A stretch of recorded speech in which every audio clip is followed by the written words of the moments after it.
বঙ্গভবনে রাজ্যের পুলিশ, দিল্লিতে বঙ্গভবনে বাড়তি নিরাপত্তা। আজ রাতেই দিল্লিতে বাংলার পুলিশ। কজন যাচ্ছেন, কটার ফ্লাইট জানবো। অনুপ রয়েছে আমার সঙ্গে। অনুপ, রাত 1:40 বিমানে 3rd ব্যাটালিয়ন ব্যারাকপুরের যে 22 জন পুলিশ আধিকারিক, মহিলা থেকে শুরু করে পুরুষ, তারা প্রত্যেকে ইতিমধ্যে রওনা দিচ্ছেন।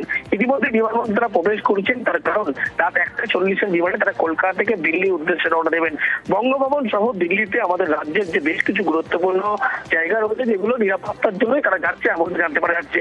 এবং দেখা গেল 3rd ব্যাটালিয়নের যে 22 জন যে পুলিশ কর্মী, তারা এয়ারপোর্টে প্রবেশ করলো এবং তারা এই 1:40 বিমানে ইতিমধ্যে কলকাতা থেকে দিল্লি পৌঁছবেন।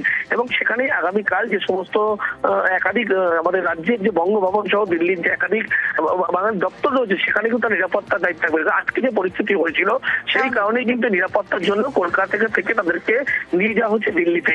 এবং 22 জন পুলিশের কর্মী তারা ইতিমধ্যেই কলকাতা থেকে সরাসরি রাত 1:40 বিমানে দিল্লির উদ্দেশ্যে রওনা দেবেন।